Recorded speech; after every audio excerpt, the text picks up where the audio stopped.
Hour 0, Beijing, 3:47 a.m. local time. The lights are still on in Zhongnanhai.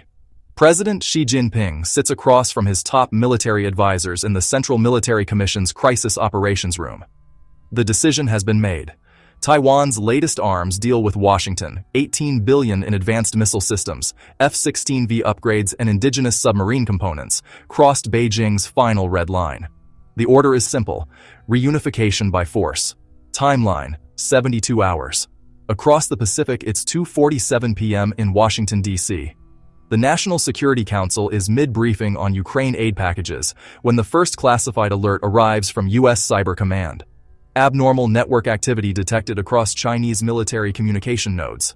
Satellite imagery shows unusual movement at PLA rocket force bases in Fujian province. Nobody realizes it yet, but World War III has already begun. The first strike isn't kinetic. It's digital.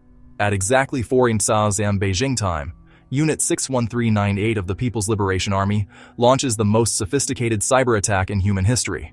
Simultaneously, APT-41, APT-10, and newly identified APT groups, codenamed Volt Typhoon and Silk Typhoon by Western intelligence, activate across 47 different targets. In Guam, Andersen Air Force Base's network infrastructure begins experiencing cascading failures. Power grids flicker. Communication systems stutter. The Aegis Ashore Missile Defense Facility at Andersen goes partially dark, its radar systems disrupted by precision malware that's been sitting dormant in supply chain hardware for 18 months. Okinawa's Kadena Air Base reports similar intrusions. GPS receivers across U.S. Indo-Pacific Command experience jamming. Secure military communication satellites detect hostile electronic warfare. In Pearl Harbor, the USS Carl Vinson Carrier Strike Group suddenly loses encrypted communication with Indopacom headquarters for 90 seconds. When systems restore, command staff realize something catastrophic is unfolding. At the Pentagon, U.S. Cyber Command launches immediate countermeasures. Within minutes, American cyber warriors from Fort Meade penetrate Chinese infrastructure networks, targeting power grids in Guangdong, disrupting financial transaction systems in Shanghai, and infiltrating PLA command networks. This is where things take a dark turn. Taiwan's Ministry of National Defense detects massive SIGINT activity across the strait. President Lai Ching-te is woken at 4:11 a.m. He immediately orders Taiwan's military to Defense Readiness Condition 2. Air raid sirens begin wailing in Taipei. The missile salvos begin. From mobile launchers concealed in the mountains of Fujian and Guangdong provinces, the PLA rocket force launches the opening barrage. 64 DF-21D and DF-26, Guam Killer, intermediate-range ballistic missiles arc into the stratosphere, their trajectories calculated months in advance. Targets: U.S. military installations across the first island chain. Guam's defenses activate immediately. THAAD and Patriot PAC-3 batteries engage. The sky above Andersen Air Force Base transforms into a light show of interceptor missiles and explosions. But China has studied American missile defense for decades. They've sent more missiles than the systems were designed to handle. 7 missiles penetrate Guam's defenses. 2 strike the ammunition depot at Naval Base Guam. The explosion is visible from space. 3 more impact runway structures at Andersen, cratering the tarmac and destroying 6 B-52 bombers on the ground, aircraft that were supposed to form America's rapid conventional strike capability. Another missile destroys a fuel depot, sending a fireball 500 feet into the air.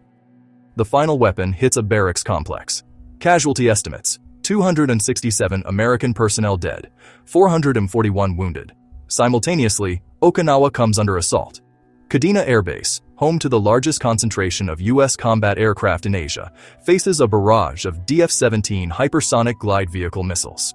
These weapons, traveling at Mach 8, are nearly impossible to intercept with current technology. 12 DF-17s impact across Kadena. The base is left with 2 barely functional runways and 40% of its fighter aircraft destroyed or damaged on the ground. This is America's worst military loss since Pearl Harbor. The Chinese onslaught doesn't stop there. YJ-21 hypersonic anti-ship ballistic missiles target the USS Carl Vinson Carrier Strike Group, now steaming at flank speed 200 miles northeast of Luzon. The Vinson's escorts, 4 Arleigh Burke-class destroyers and a Ticonderoga-class cruiser, fill the sky with SM-6 and SM-3 interceptors. But hypersonic missiles don't follow ballistic trajectories. They maneuver. The USS Shiloh takes a direct hit amidships. The 9,800-ton cruiser's Aegis radar goes dark. Fires rage through 3 decks. The destroyer USS Chaffee is struck by a second missile, breaking its keel. Within 8 minutes, Chaffee is capsizing, taking 197 sailors into the dark Pacific waters. The Carl Vinson itself survives, barely. One YJ-21 impacts the angled flight deck, destroying the forward catapult and killing 84 personnel. The carrier can no longer launch aircraft. Total U.S. naval losses in the opening salvos: 1 cruiser heavily damaged, 1 destroyer sunk, 1 carrier mission killed. American dead, 573. China has struck first, and struck hard. Taiwan's nightmare begins. Across the Taiwan Strait, the PLA Eastern Theater Command launches a massive saturation attack on Taiwanese infrastructure. Over 2,200 missiles, including DF-16s, DF-15s, and land attack cruise missiles, scream toward the island. Taiwan's air defenses, upgraded with US-supplied Patriot PAC-3 and indigenous Skybow 3 systems, engage desperately. But the mathematics are brutal. Taiwan has approximately 400 interceptors ready. China is sending 1,200 missiles. The strikes are methodical. Every major airbase comes under attack. Hsinchu Air Base takes 17 direct hits, its runway reduced to rubble. Taichung Air Base loses its fuel storage and maintenance hangars. Tainan Air Base's ammunition depot explodes with such force that windows shatter 12 miles away. Taiwan's vaunted F-16V fleet, equipped with AESA radars and upgraded avionics specifically to counter Chinese fifth-generation fighters, finds itself grounded before it can launch. 42 F-16Vs and 23 indigenous IDF fighters are destroyed on the ground. But this is where China's plan encounters its first complication. Taiwan's military, learning from Ukraine's defense against Russia, has dispersed critical assets. Fighter aircraft hidden in hardened shelters and highway strip facilities survive. Mobile missile launchers, carrying the indigenous Xiongfeng The-3 anti-ship cruise missiles, remain concealed in mountainous terrain and urban garages. More critically, Taiwan's fortifications prove more resilient than Chinese planners anticipated. The island's 2025 Quadrennial Defense Review emphasized whole-of-society resilience and multi-domain deterrence. Underground command bunkers withstand repeated missile strikes, decentralized command structures prevent total systems collapse, and Taiwan strikes back. Mobile launchers emerge from concealment across Taiwan's western coast. Xiongfeng The-3 missiles, supersonic anti-ship weapons with 240-mile range, launched toward concentrations of PLA Navy vessels gathering for the invasion fleet. 15 missiles find targets. The Type 054A frigate Shuzhou explodes after taking 2 hits. The destroyer Jinan suffers catastrophic damage. 3 amphibious assault ships, crucial for the invasion, are struck. With one, the Wuzhishan, sinking in the strait. Taiwan isn't going quietly. Washington activates. President Donald Trump, in an emergency session with the National Security Council, receives the casualty reports from Guam and Okinawa. The death toll, approaching 1,000 American service members. The worst loss of American military life in a single day since 9/11. The room is tense. Defense Secretary briefs on force readiness. The situation is dire. Guam is partially disabled. Okinawa is damaged. The Carl Vinson strike group is withdrawing. And China is preparing an amphibious assault on Taiwan. Trump issues immediate orders. 1. DEFCON 2 for all U.S. forces in the Pacific. 2. Immediate deployment of 3 additional carrier strike groups to the Western Pacific. 3. Activation of the U.S.-Japan Mutual Defense Treaty. 4. Emergency consultation with AUKUS partners, Australia and UK. 5. NATO Article 4 consultation. Potential Article 5 triggered due to attacks on U.S. forces. The president's order is clear. China has attacked American forces. This is an act of war. Prepare full-spectrum retaliation. Simultaneously, the U.S. Space Force detects Chinese anti-satellite weapon activations. Within minutes, the Jiagang-1 orbital craft maneuvers close to a U.S. GPS satellite. The satellite goes dark, kinetically destroyed by a close proximity explosion. America loses GPS coverage over a swath of the Western Pacific, but the United States has prepared for this moment. Alternative navigation systems, using anti-jam GPS receivers, inertial navigation, and ground-based systems, maintain operational capability, and U.S. Space Force retaliates. 2 Chinese Yaogan reconnaissance satellites experience sudden anomalous failures. American orbital jamming systems disrupt Chinese satellite communications. The battle for space has begun, and both sides are now fighting partially blind.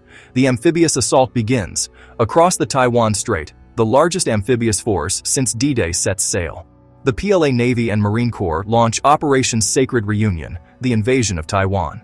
The force is staggering. 72 amphibious assault ships and landing craft, 8 Type 075 landing helicopter docks, 4 Type 071 amphibious transport docks, 247 civilian roll-on roll-off ferries, requisitioned under military authority, 40,000 troops in the first wave, with 150,000 in follow-on echelons.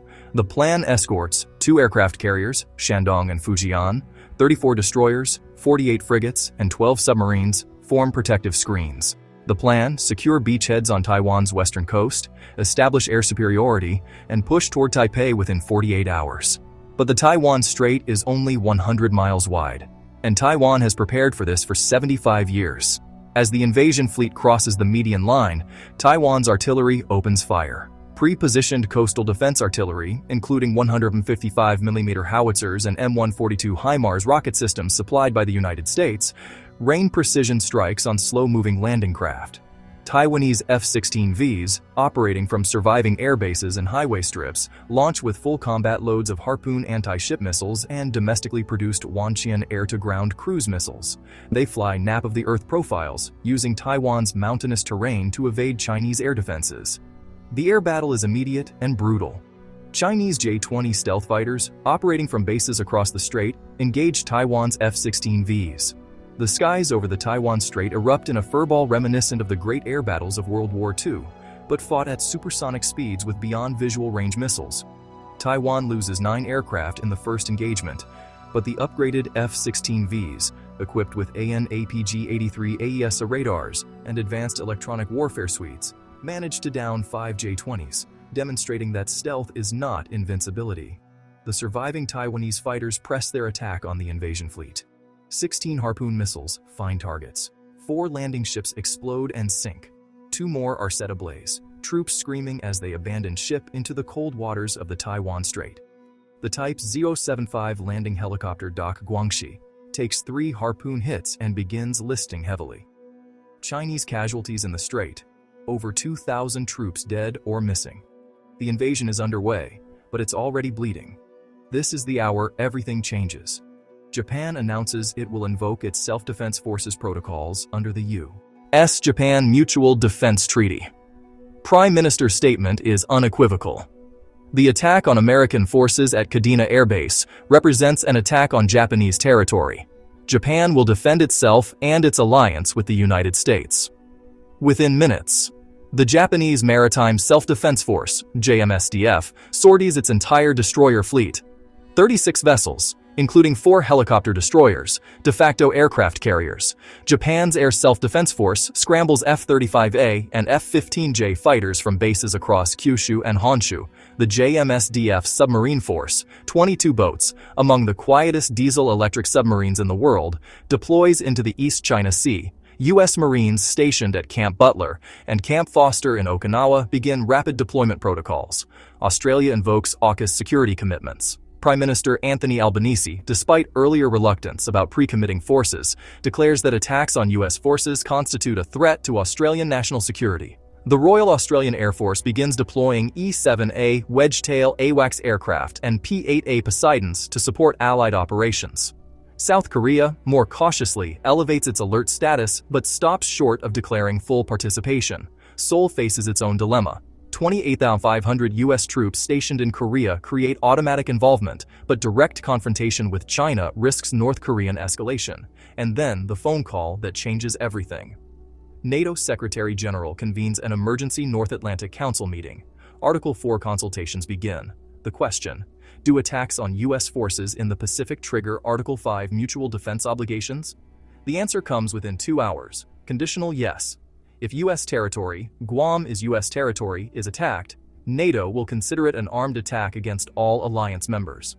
Suddenly, China isn't just fighting the United States and Japan. It's potentially fighting NATO, meaning Britain, France, Germany, and 28 other nations. In Beijing, this reality is beginning to sink in. Taiwan's beaches are burning. Despite withering defensive fire, PLA Marines established 3 beachheads on Taiwan's northwestern coast. The landing sites, near Hsinchu, Taichung, and Tainan, were chosen for their proximity to major population centers and relatively flat terrain suitable for mechanized warfare. But this is where Chinese planning meets Taiwanese preparation. Taiwan's reserve mobilization, expanded in 2025 to include 1-year mandatory service and comprehensive civil defense training, activates across the island. 2.3 million reservists, many with recent combat training, mobilized to defensive positions. The strategy: defense in depth, urban warfare, and asymmetric resistance. At Hsinchu beachhead, PLA Marines pushing inland encounter prepared defensive positions. Taiwan's army has learned from Ukraine's defense of Mariupol and Russia's disasters at Vuhledar. Every building is fortified, every intersection mined, every approach covered by anti-tank guided missiles, Javelin systems supplied by the US, and indigenous Kestrel systems. Chinese Type 15 light tanks, designed specifically for amphibious operations, begin taking catastrophic losses in urban terrain. NLOS, non-line of sight, anti-tank missiles fired from rooftops and concealed positions destroy 14 tanks in the first hour of urban combat. The PLA's casualties mount, but they keep pushing. The sheer weight of numbers begins to tell. The United States counterstrikes from Alaska, Guam, using its remaining operational facilities, and bases across Japan. The U.S. Air Force launches the largest strategic bombing campaign since Desert Storm. The target list is extensive: PLA rocket force bases, naval facilities, command and control centers, and Chinese air defenses. 20 B-2 Spirit stealth bombers, launching from Whiteman Air Force Base in Missouri after multiple aerial refuelings, penetrate Chinese airspace. Each carries 8,500-pound GBU-38 JDAMs or 16 2,000-pound GBU-31s. The target: DF-26 missile bases in Guangdong and Fujian provinces. The B-2s face China's formidable integrated air defense system, more than 300 modern SAM systems, including S-400s purchased from Russia and indigenous HQ-9 systems with advanced radars. But stealth works. 16 B-2s successfully deliver their payloads. PLA rocket force bases erupt in explosions. Missile transporter erector launchers are destroyed in their reinforced garages. Command bunkers collapse under deep, penetrating munitions. China's ability to sustain its missile campaign against Guam and Okinawa is severely degraded. 2 B-2s are lost. One is tracked by low-frequency radar and engaged by multiple HQ-9 missiles. One lucky hit brings down the $2.2 billion bomber over Jiangxi province. Another suffers mechanical failure and crashes in the East China Sea, but the mission succeeds. Simultaneously, U.S. submarines in position for weeks launch their own strikes. The USS Hawaii and USS Mississippi, Virginia-class attack submarines lurking in the South China Sea, fire a total of 48 Tomahawk Block VI cruise missiles at Chinese naval facilities. The Yulin Naval Base on Hainan Island, home to China's SSBN fleet, comes under sustained attack. Dry docks are destroyed. Submarine pens suffer damage. Most critically, 2 Type 094 ballistic missile submarines are caught on the surface during maintenance. Both are damaged beyond operational use. China's sea-based nuclear deterrent has been degraded. The naval battle erupts. In the Philippine Sea, the USS Ronald Reagan Carrier Strike Group, which has been sprinting west at 30 knots, arrives in combat range. The Reagan is fresh, undamaged, and carries a full air wing. 44 FA-18E-F Super Hornets, 4 EA-18G Growler electronic warfare aircraft, 5 E-2D Advanced Hawkeye AWACS, and 8 Miniature 60 helicopters. Simultaneously, JMSDF forces converge from multiple axes. This isn't hub-and-spokes coordination anymore. This is networked warfare. The US-Japan Joint Command Structure, upgraded in 2024-2025, allows real-time operational coordination at a level never before achieved.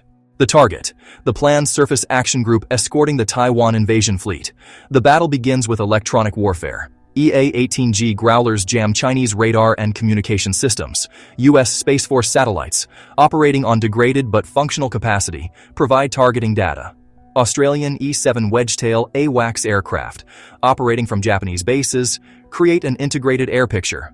Then, the strike. 30 FA-18E Super Hornets, carrying AGM-158C LRASM stealth anti-ship missiles, launch a coordinated strike. The LRASMs, autonomous, AI-enabled missiles that can select and engage targets independently, fly low-altitude profiles, using advanced seekers to evade Chinese defenses. Simultaneously, JMSDF destroyers launch Type 12 anti-ship missiles, indigenous weapons with 200-kilometer range. Australian P-8 Poseidons contribute by dropping Harpoon missiles from standoff distance. The Chinese fleet, already battered by Taiwanese strikes, faces a coordinated onslaught from 3 directions.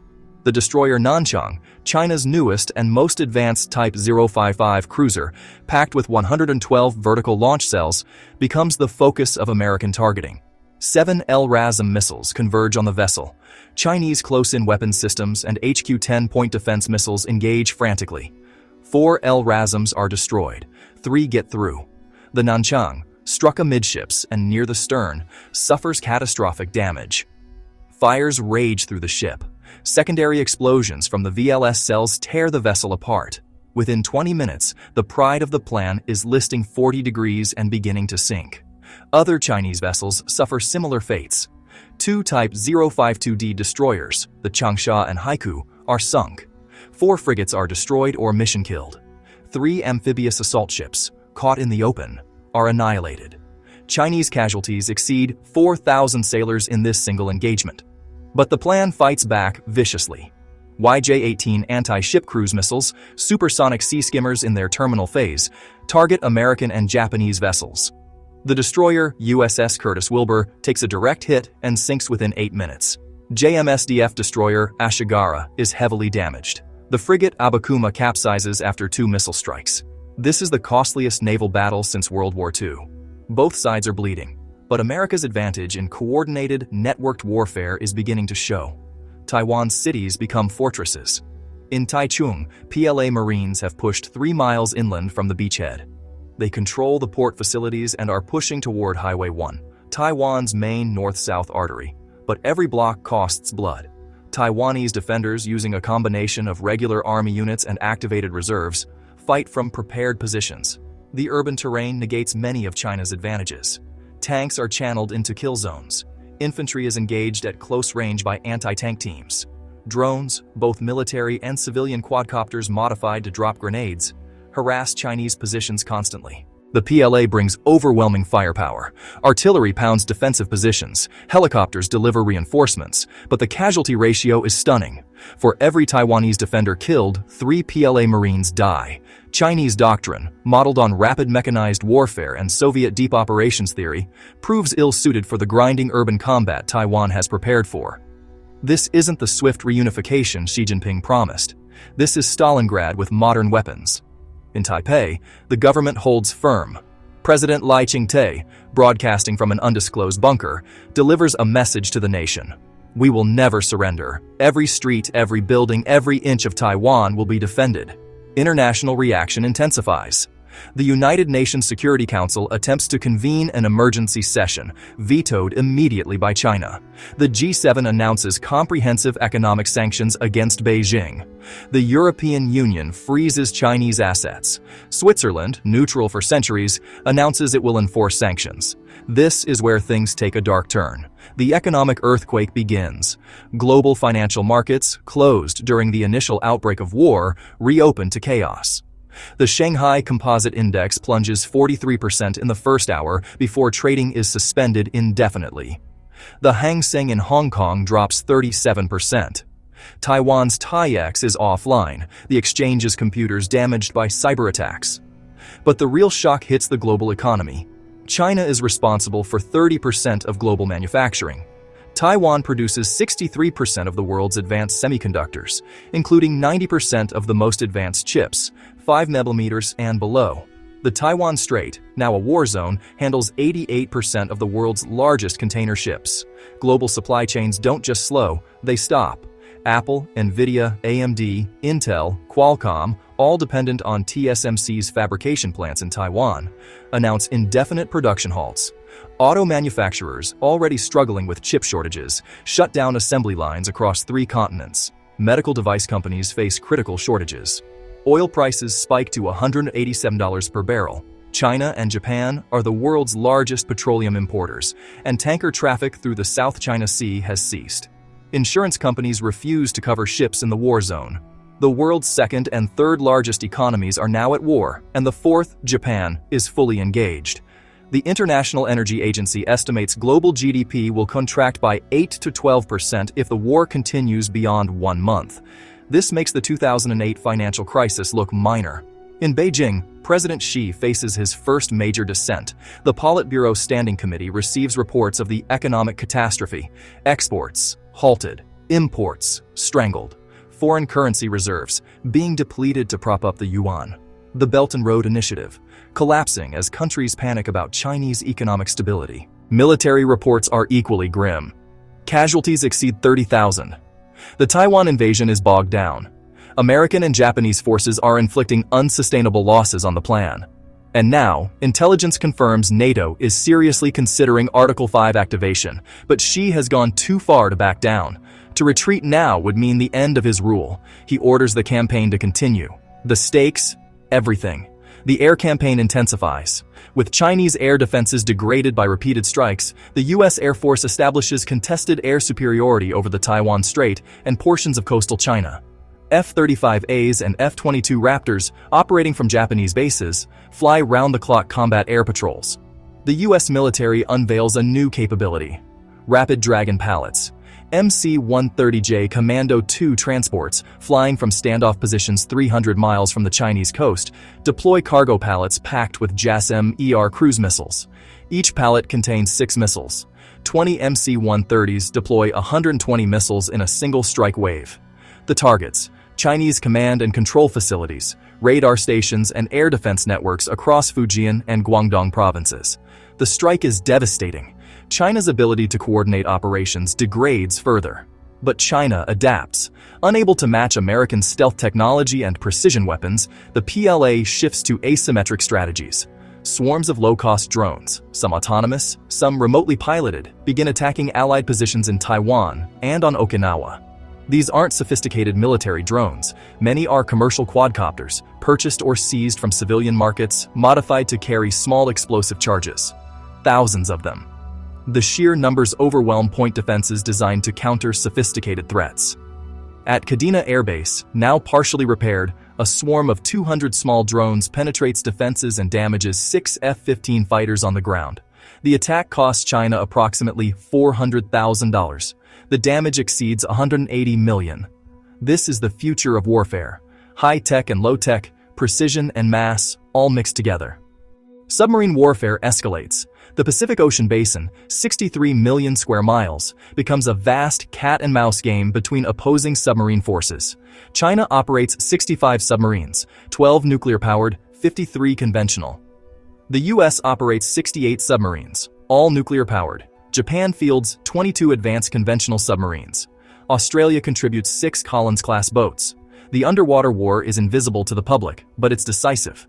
Planned submarines, attempting to break out from their bases into the open Pacific, encounter a gauntlet. U.S. and Japanese submarines, equipped with towed sonar arrays and working with P-8 Poseidon maritime patrol aircraft, track Chinese boats with ruthless efficiency.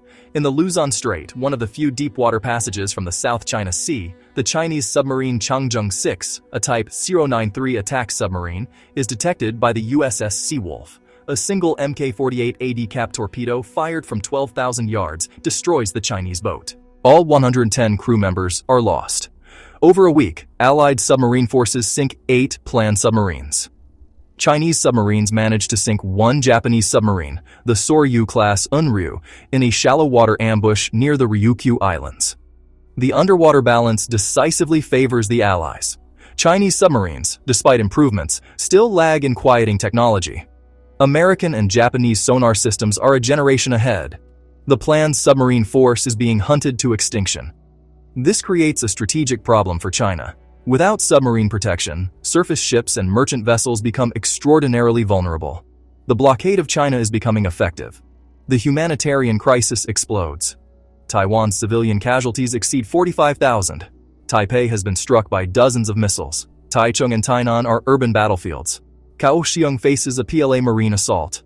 Over 2 million civilians have fled to Taiwan's mountainous interior, creating a refugee crisis. International aid cannot reach Taiwan. The Taiwan Strait is a war zone, and Chinese missiles threaten any vessel attempting passage. The island faces shortages of food, medicine, and fuel. In China, the situation is equally desperate. American and Allied submarine warfare has effectively blockaded Chinese ports. Merchant ships won't risk the voyage. Oil tankers destined for Chinese refineries divert to other ports. Iron ore shipments from Australia, already banned under economic sanctions, have ceased entirely. Chinese oil reserves begin depleting. The country consumes 14.4 million barrels per day, but can only access limited domestic production and pipeline imports from Russia and Central Asia, perhaps 6 million barrels daily. The deficit is unsustainable. Chinese factories begin shutting down, not from bombing, but from fuel shortages. Rationing begins in major cities. The Communist Party faces its most severe crisis since 1989, and the casualty counts horrify both sides. U.S. casualties, 8,200 dead, 12,400 wounded. Chinese casualties, estimated 87,000 dead, 142,000 wounded. Japanese casualties, 3,100 dead. Taiwanese casualties, 55,000 military and civilian dead, over 150,000 wounded. These are World War-level losses, and the war is barely 3 weeks old. NATO activates Article 5.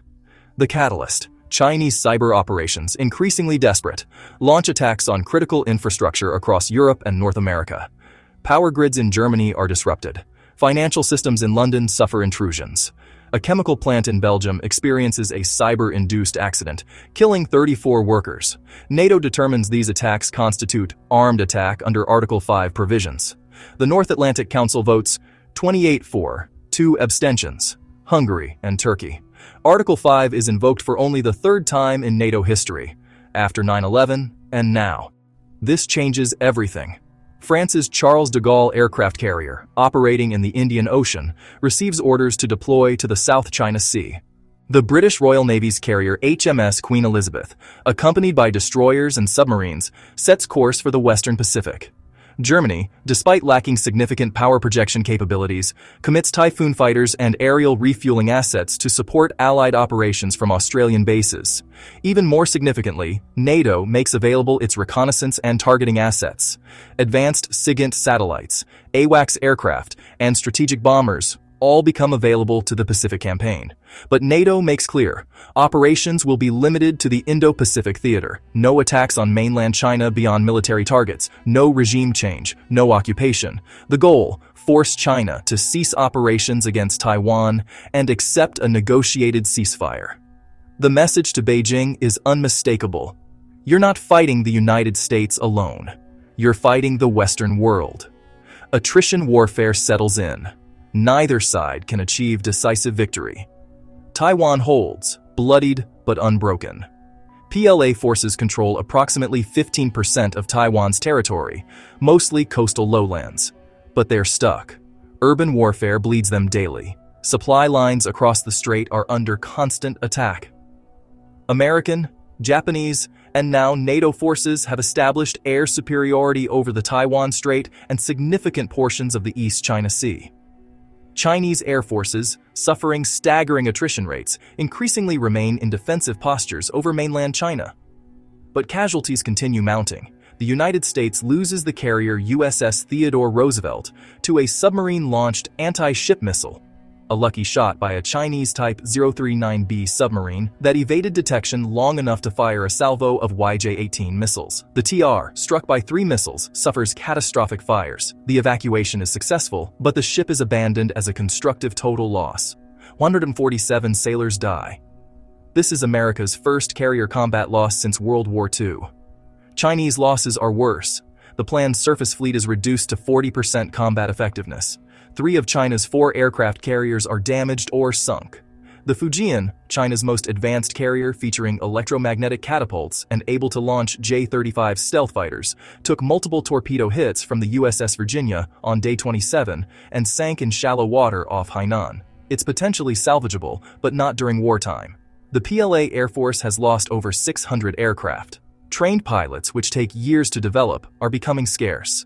China's aircraft production, hampered by sanctions and supply shortages, can't replace losses. The nuclear threshold is discussed. In the most classified rooms of both Washington and Beijing, the question arises, What about nuclear weapons? China possesses over 600 operational nuclear warheads, with missiles capable of reaching the continental United States. The DF-41 ICBMs can carry multiple warheads. The JL-3 submarine-launched missiles give China a sea-based deterrent. The nuclear-capable DF-26 and DF-27 systems create regional deterrents. The United States possesses 3,650 nuclear warheads, with 1,670 deployed on strategic delivery systems. Ohio-class ballistic missile submarines, currently on patrol in the Pacific and Atlantic, can destroy entire nations. Both sides understand. Nuclear war means extinction. But limited nuclear use is discussed. Could tactical nuclear weapons against military targets in the South China Sea force a breakthrough? Could a demonstration strike, a high-altitude detonation over the Pacific, signal resolve? The answer, from military advisors on both sides, is unanimous. No. Any nuclear use, however limited, creates uncontrollable escalation risks. There is no such thing as limited nuclear war. Once the threshold is crossed, the ladder to Armageddon has only one direction: up. President Trump, despite his reputation for unpredictability, receives this advice and accepts it. We're winning conventionally. We don't need nukes. In Beijing, Xi Jinping faces the same calculation. Using nuclear weapons won't save Taiwan. It will guarantee China's destruction. The nuclear option remains locked away. But conventional escalation continues. China's strategic errors become apparent. PLA military planners made several critical miscalculations. Miscalculation 1: Taiwan would collapse quickly. The assumption was that Taiwan, facing overwhelming force, would surrender within 72 hours, similar to Afghanistan's collapse in 2021. Instead, Taiwan has fought with ferocity born of existential desperation. The whole-of-society defense model, inspired by Ukraine and Finland, proves devastatingly effective. Civilians resisting occupation tie down thousands of PLA troops. Urban warfare negates Chinese numerical advantages. Miscalculation 2: the US wouldn't risk war. Chinese strategists believed American resolve was weak after Afghanistan and perceived failures in Ukraine support. They assumed a limited fait accompli would be tolerated. Instead, America has committed fully. The domestic political consequences of abandoning Taiwan and allowing American service members' deaths to go unanswered make disengagement impossible. Miscalculation 3: the international response would be limited. Beijing anticipated sanctions and condemnation, but not NATO Article 5 activation or comprehensive allied military intervention. The assumption was that European powers wouldn't risk confrontation over a Pacific island. This proved catastrophically wrong. Miscalculation 4: semiconductor dependency would prevent allied unity. China believed the West's reliance on Taiwanese semiconductors would create paralysis. Instead, it created rage. The global economic collapse caused by the war has unified international opinion against China as the aggressor who destroyed the world economy. Miscalculation 5: China could sustain a long war. The PLA modernized impressively, but it never tested its systems in actual combat. Logistics, maintenance, and operational coordination, all theoretical before the war, proved far more difficult in reality. Equipment breaks, maintenance standards slip, morale erodes. Meanwhile, the US military, with actual combat experience from 30 years of continuous warfare, demonstrates superior operational capability. These errors are costing China everything. The turning point arrives. In Taiwan, PLA forces launch a final, desperate offensive toward Taipei. The plan: achieve a symbolic victory by capturing the capital, potentially forcing a negotiated settlement where Beijing can claim reunification even without controlling the entire island. The offensive mobilizes every available unit, 3 entire army groups, supported by naval gunfire and the remnants of PLA Air Force combat power. Over 80,000 troops push up Highway 1 toward Taipei, 120 miles from the southern beachheads. Taiwan's military, reinforced by weapons shipments that managed to run the blockade through Japan and submarine deliveries, prepares for the decisive battle. The terrain favors the defenders. Highway 1 runs through numerous choke points, rivers, mountain passes, urban areas. Each becomes a killing ground. At the Dajia River, Taiwanese forces detonate pre-positioned demolitions, dropping bridges just as PLA mechanized columns attempt crossing. Type 99A main battle tanks, China's most advanced, plunge into the water. Engineers attempting to establish pontoon bridges come under withering artillery fire. The offensive stalls. And that's when Allied forces deliver the killing blow. U.S. Air Force B-1B Lancer bombers, each carrying 80 4,500-pound bombs, conduct carpet bombing missions against massed PLA formations. The Joint Direct Attack Munition Extended Range, JDAM-ER, allows precision strikes from 45 miles away, outside Chinese air defense range. For 3 consecutive days, 18 B-1Bs drop over 4,500 bombs on Chinese positions. The carnage is biblical. Entire battalions cease to exist. Supply depots explode. Command posts are obliterated. PLA casualties in the Taipei offensive. 24,000 dead, 31,000 wounded, 8,000 captured. It's the worst Chinese military defeat since the Sino-Vietnamese War of 1979. The offensive fails catastrophically. PLA forces begin withdrawing to defensive positions around the beachheads. The initiative has permanently shifted. The blockade tightens to strangulation. China's oil reserves drop to 22 days of consumption. Diesel shortages paralyze agriculture. It's spring planting season, but farmers lack fuel for machinery. Food production is projected to decline by 40%. Rationing intensifies across major cities. Beijing, Shanghai, and Guangzhou face rolling blackouts. Factories operate at 30% capacity when they operate at all. Unemployment exceeds 28%. Inflation reaches 43% as the government prints money desperately. The Chinese Communist Party's legitimacy, built on delivering economic prosperity, crumbles. Social media, despite censorship, fills with anger. Protests erupt in 17 cities. The Public Security Bureau and People's Armed Police struggle to maintain order. More critically, China's military is running out of precision munitions. Modern warfare consumes guided missiles at shocking rates. China's inventory of DF-series missiles, once formidable, is depleted. Factories attempting to produce replacements lack components. Many sourced internationally, now under sanctions. The PLA is being forced to use unguided munitions, dumb bombs from the 1980s. Accuracy plummets, effectiveness drops. The military is regressing technologically in real time. Meanwhile, the United States and allies, with established supply chains and production capacity across multiple continents, maintain weapon stocks. American Patriot missile batteries are being resupplied from European stockpiles. JASSM cruise missiles continue rolling off production lines in Missouri. The defense industrial base, activated fully, produces. This is where superior economic depth shows. America can sustain this war. China cannot. In Zhongnanhai, the Politburo Standing Committee convenes in emergency session. The reports are uniformly catastrophic. Military: 112,000 dead, 198,000 wounded, equipment losses exceeding 60%. Economic: GDP contracted 31% in 3 months. Reserves depleted by 1.7 trillion. Social: widespread unrest, party authority questioned. International: complete diplomatic isolation, sanctions from 73 countries. Strategic: no path to victory visible. Premier Li Qiang presents the assessment: we cannot win this war. We cannot sustain this war. We must seek an exit. Xi Jinping, face pale, listens. His great gamble, reunification by force, has failed. The invasion of Taiwan has not brought glory. It has brought ruin. The question is how to end the war without ending the regime. Foreign Minister Wang Yi proposes opening back-channel negotiations through Russia. Moscow, despite its alliance with China, has remained neutral.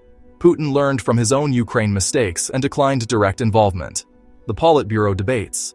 Some members, desperate, suggest escalation. Others advocate immediate ceasefire. The military warns that the PLA forces in Taiwan face encirclement and destruction if the war continues. After 11 hours of debate, Xi Jinping makes the decision. China will seek a ceasefire, but he demands conditions. Taiwan cannot be admitted to NATO or host foreign bases. The United States must lift sanctions. No war crimes tribunals. The answer, delivered through Russian diplomatic channels 48 hours later, is clear. No. Taiwan's status will be negotiated, but China will accept a ceasefire based on return to pre-war conditions. Sanctions remain until reparations are paid. International investigation into war crimes will proceed. China has no leverage. Xi must accept or face regime collapse. The ceasefire takes effect. After 90 days of combat, the guns fall silent. PLA forces begin withdrawing from Taiwan under Allied observation. The evacuation is humiliating. Chinese troops boarding ships under the watch of American, Japanese, and Taiwanese forces. The final accounting is brutal. Military casualties. China: 118,000 dead, 203,000 wounded, 9,400 captured. Taiwan, 47,000 military dead, 68,000 civilian dead, 187,000 wounded. United States, 90,100 dead, 14,200 wounded. Japan, 3,800 dead, 5,200 wounded. Other Allied forces, 420 dead, 890 wounded. Equipment losses. China, 3 aircraft carriers sunk, destroyed, 47 major surface combatants sunk, 18 submarines sunk, 687 aircraft destroyed, 2,100 armored vehicles destroyed. Allies, 2 carriers sunk or destroyed, 23 major surface combatants sunk, 3 submarines sunk, 214 aircraft destroyed, 340 armored vehicles destroyed. Economic damage, global GDP loss, $8.4 trillion. Chinese economy, contracted 34%, will require decade to recover. Taiwanese economy, 67% of infrastructure damaged, $340 billion reconstruction cost. Global, semiconductor shortage continues 18 months. Supply chain disruption, ongoing geopolitical consequences. Taiwan emerges as a de facto independent nation. While formal independence isn't declared immediately, international recognition grows.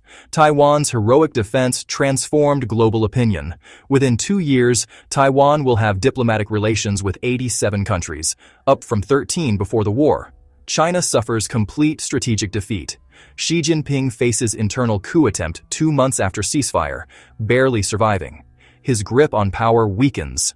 The Belt and Road Initiative collapses as countries reassess Chinese partnerships. China's military modernization sets back 15 years. International trust destroyed. The United States solidifies its Pacific Alliance structure. Japan remilitarizes fully, amending Article 9 of its constitution.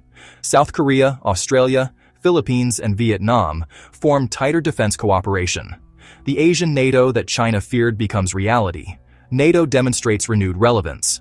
The alliance's rapid response to Pacific crisis proves its value in the multipolar world. European defense spending increases to 3% GDP across the alliance. Russia watches carefully.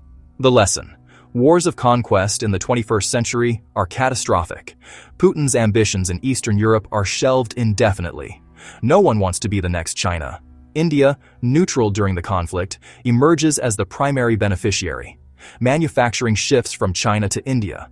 Bangalore and Mumbai become global tech hubs. India's economy grows 11% annually for 5 years post-war. New Delhi establishes itself as the responsible Asian superpower. Everyone lost. But some lost more than others. China lost the most. The regime's legitimacy shattered. Economic devastation, military humiliation, international isolation, strategic objectives completely unachieved. Taiwan is farther from reunification than ever. It will take 20 years for China to recover if the Communist Party survives at all. Taiwan lost terribly, but survived. 115,000 dead, cities destroyed, economy wrecked, but sovereignty maintained. The nation's survival proves it is more than a province. It's a country willing to fight to the death for freedom. Reconstruction will take a decade, but Taiwan emerges as a symbol of democratic resistance. The United States lost significantly. Nearly 10,000 dead. Economic damage in the trillions. The homeland wasn't attacked, but the cost in blood and treasure was immense. The war proves America's military superiority, but also exposes vulnerability. Guam's damage, carrier losses, and the reality that great power wars are catastrophically expensive.